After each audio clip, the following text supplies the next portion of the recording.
Does Hashem ever give us the effect before we make this? Before we make the cause? In other words, a tikkun for something that hasn't happened yet. Oh, does Hashem kind of punish us before we make a crime? So the answer is no, and the proof is that the Chachamim tell us that there was a debate between Hashem and the angels. The angels came to Hashem and says, Hashem, how come you're letting this Ishmael Rashav, he's trying to kill Yitzchak?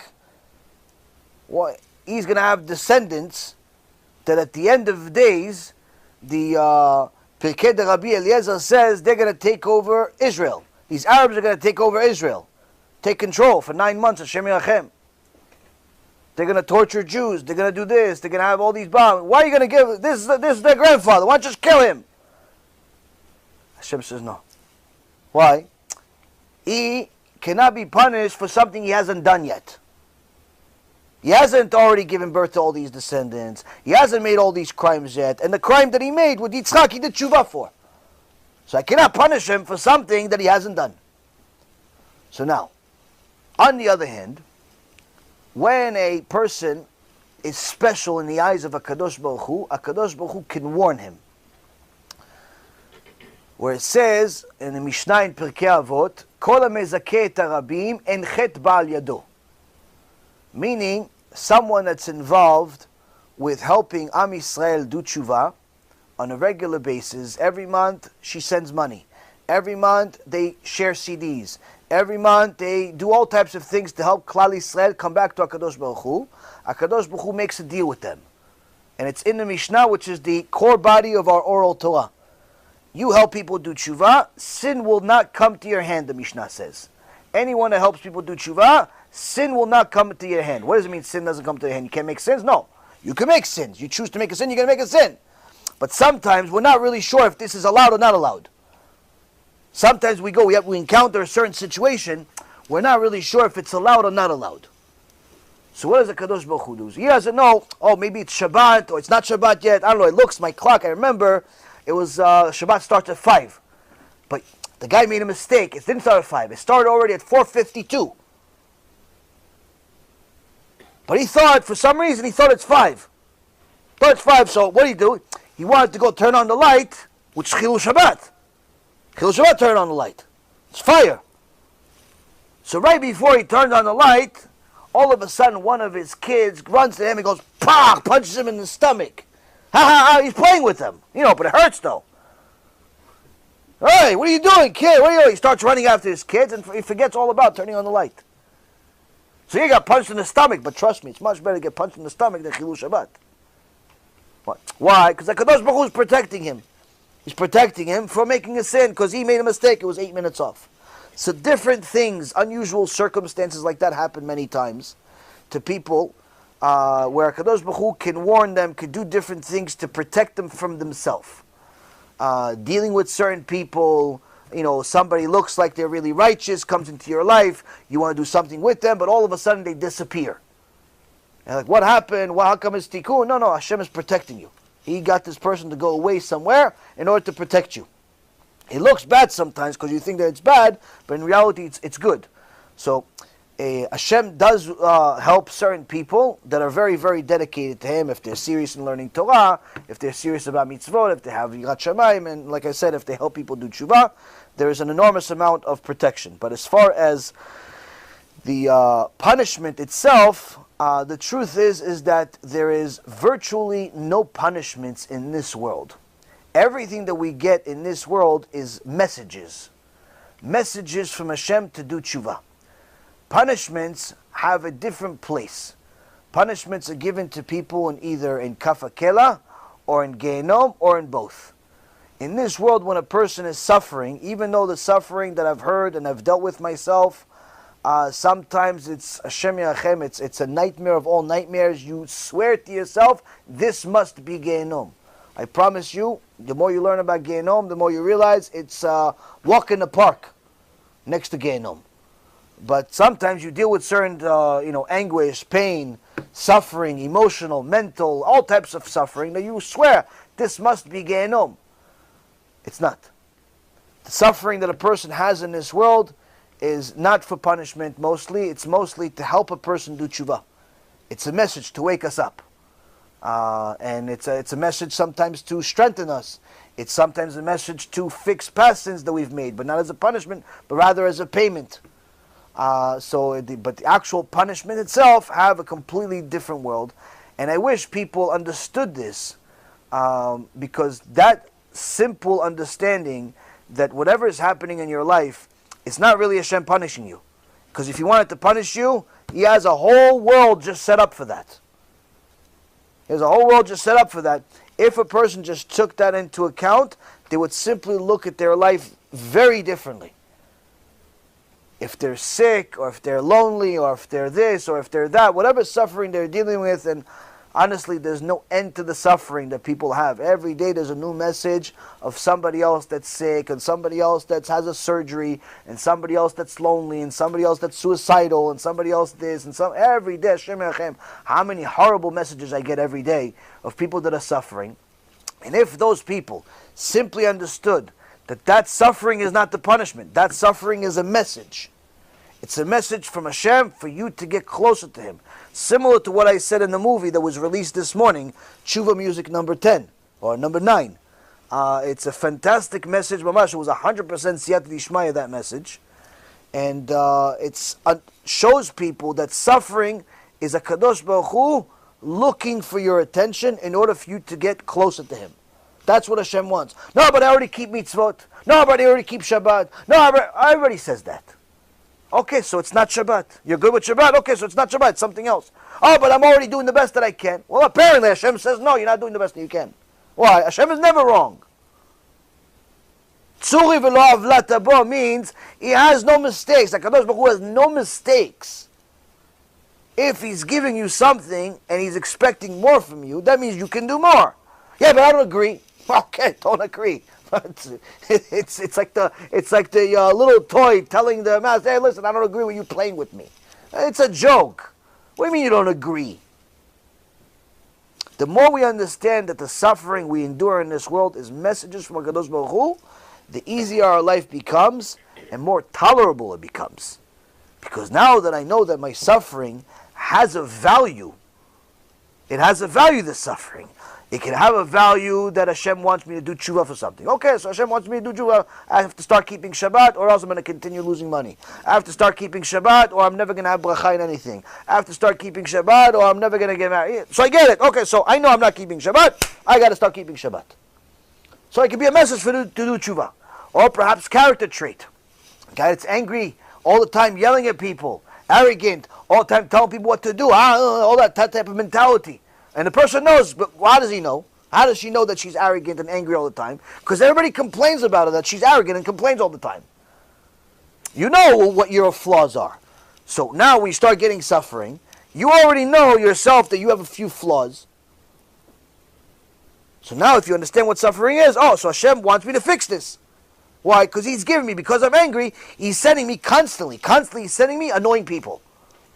He's not sending people that don't get angry, annoying people. He only sends the people that get angry, annoying people. Hence the reason why I get so many annoying people, by the way. In case you didn't realize, that was a rebuke for myself. I have a tikkun. Shtabach Shemo. B'ezrat Hashem, one day I'll do tshuva.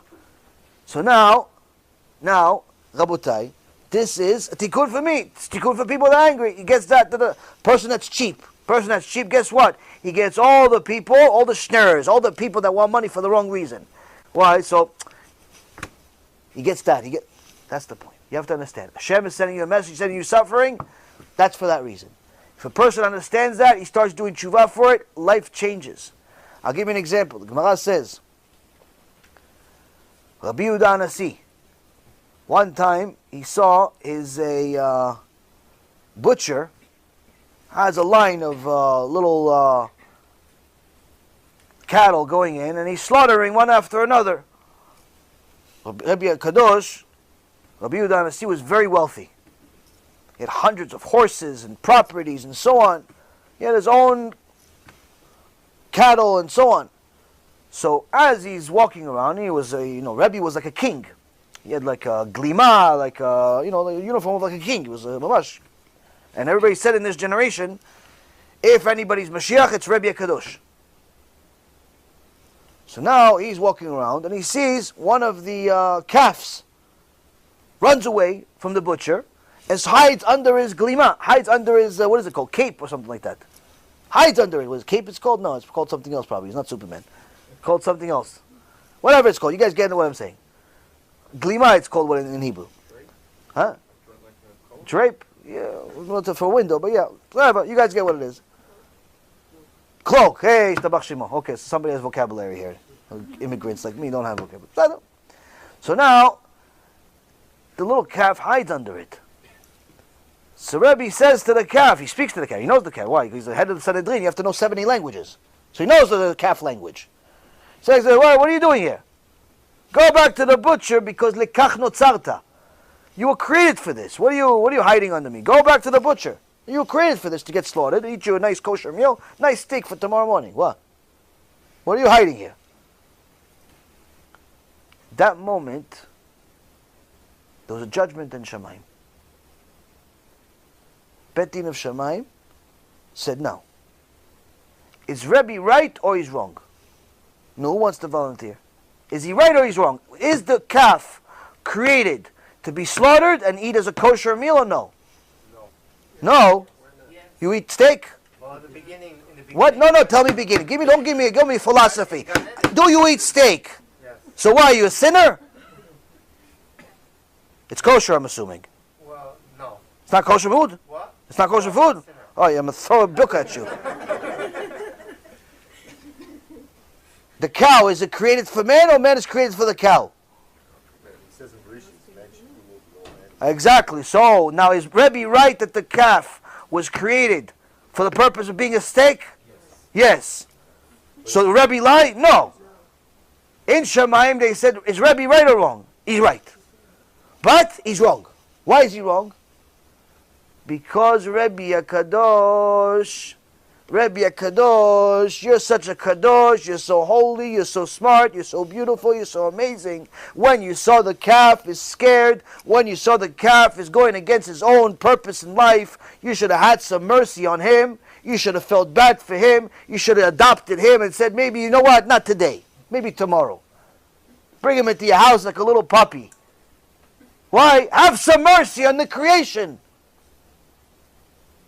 Because he didn't have mercy, because Rebi HaKadosh, Raui Liot Mashiach, because Rebi HaKadosh did not have mercy on the calf, in Shamayim, the Psak Din was 13 years of suffering, agonizing pain, to the extent that every single time he went to the bathroom to relieve himself, he would scream so loud from pain, they would hear his screams in the middle of the ocean.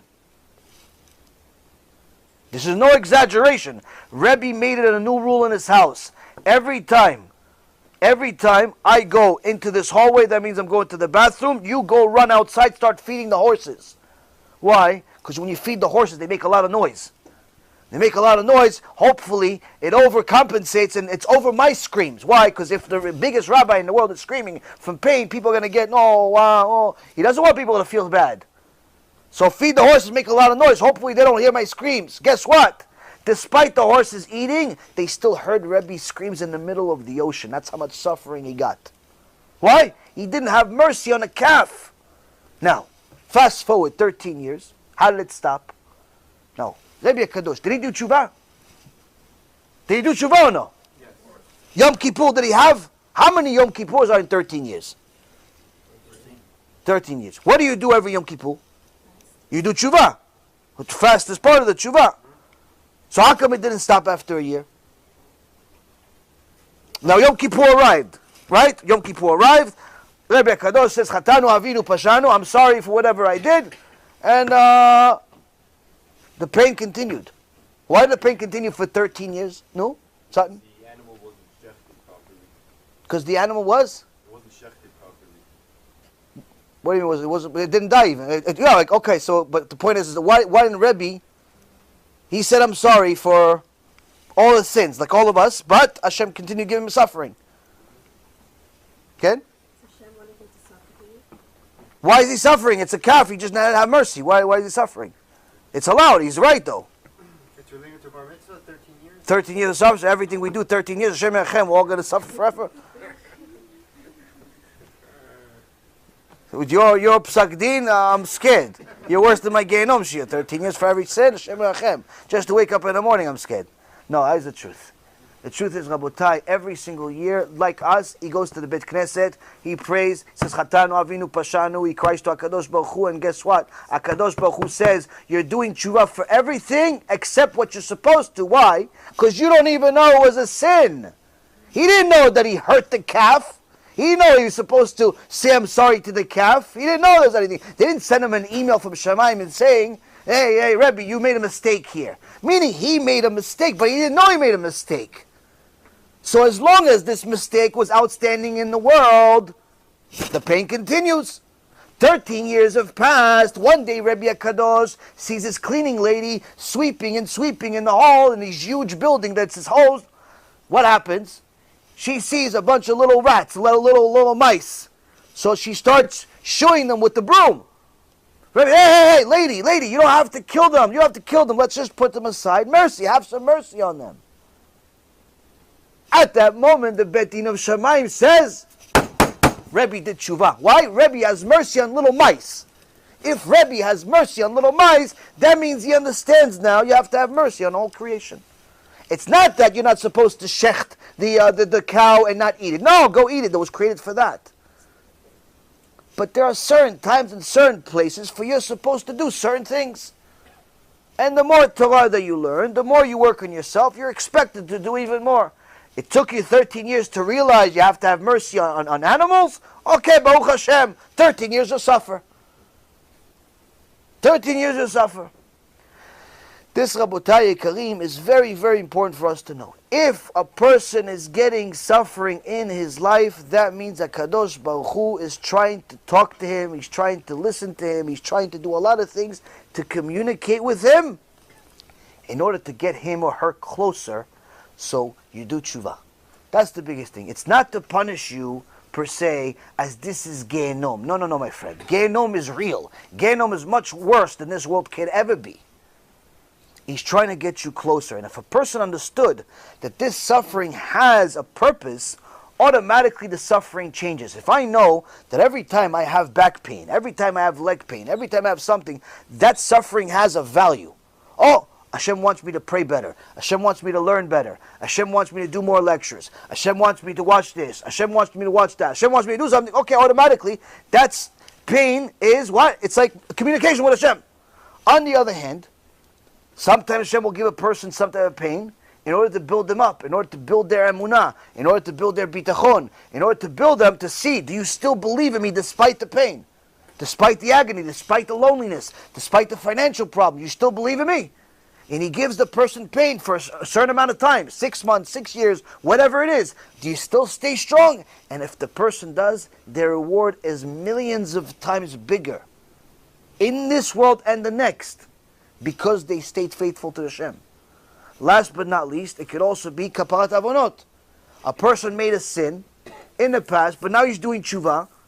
But Hashem says, okay, you're doing tshuva, you said I'm sorry, but somebody already died. You killed somebody spiritually. So there has to be some type of payment aside from you saying I'm sorry. Now, since I like your tshuva, since I love your tshuva, since I love you, what am I going to do for you? Hashem says, I'm going to do a deal. We're going to make a deal. Instead of you getting 5,000 years in chamber 5 of Gehinom, suffering like Arafat, you know what you're going to get? You're going to get 6 months of foot pain. 6 months of foot pain. Now when you get the foot pain, what are you saying? Hashem, why are you doing this to me? In reality, you're always supposed to say, thank you very much, Ishtabach Shimo La'ad. Thank you very much, HaKadosh Baruch Hu. Why? Because I know that this foot pain, this head pain, that pain, this financial pain, this loneliness, whatever pain you have is a small, tiny payment in comparison to what we really owe. Small, tiny payment. So if a person understood the significance of suffering in this world, they would look at things differently. So much so that the Gemara says, Chachamim concluded, if a person knows the value of suffering, he would pray for it. Now, there's almost nobody in the world today that exists that understands the value of suffering to that extent where they're even allowed to pray for it. And don't worry, suffering comes by itself. You don't have to pray for it. It comes by itself, automatic. The longer you're alive, the more things you're going to experience. B'ezrat Hashem, none of us have suffering, but that's life. That's life. Life has different experiences. Not all of them are pleasant. But it's very important to know what it is. Why are you getting it? These are just a few of the reasons of why a person gets suffering. If a person looks at it that way, they will be able to fulfill the mitzvah that the Gemara in Masechet Brachot says, a person must bless Hashem, whether he's getting good or he's getting bad, the same way. You just won the lotto, Baruch Hashem. You lost all your money, Baruch Hashem. He has to bless the good and the bad the same way. How could a person bless the good and the bad the same way? If he understands that both are from Hashem and both are good, even though right now it doesn't look like that. That's a lot of work. It's very difficult. But it's not impossible. You know how I know it's not impossible? Because it's a mitzvah in the Torah. Hashem is not going to give you a mitzvah in the Torah if you can't do it. That means that we could build ourselves to do it. We may not be able to do it today, but maybe tomorrow, maybe next week, maybe next year, maybe in 13 years from now. But if we build ourselves every single day, eventually we'll get there. But if we just sit there on autopilot and do nothing and think that we're automatically going to grow spiritually by itself, it doesn't work that way.